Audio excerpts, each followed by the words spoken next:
Joining me now is CBS News immigration and politics reporter Camilo Montoya-Galvez.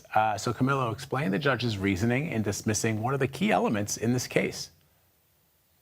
Good morning, Vlad. As you underscored, one of the key arguments in this lawsuit regarding due process for detainees at this Florida Alligator Alcatraz facility in the Everglades centered on the question of whether or not their constitutional rights were being violated because the Trump administration had not set up an immigration court inside of this facility to adjudicate and review the claims of people who want to challenge deportation.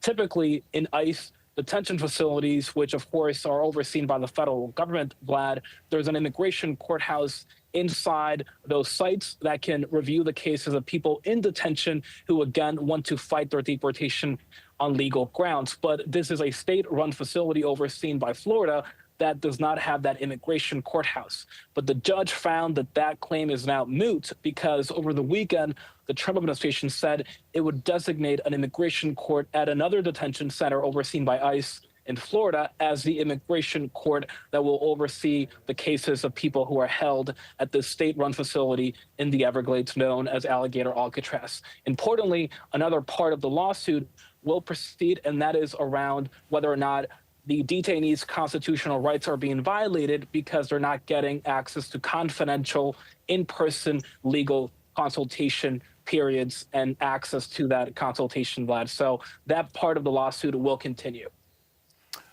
So what happens next in this case, and what about the environmental concerns that are being raised?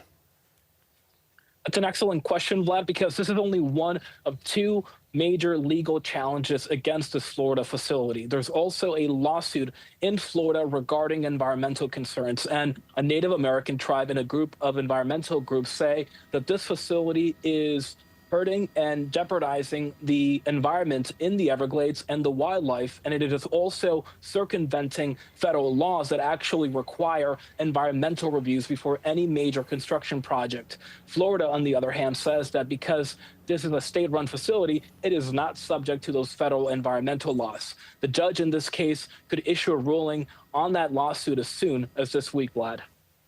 Wow. All right, Camilo Montoya-Galvez, thank you.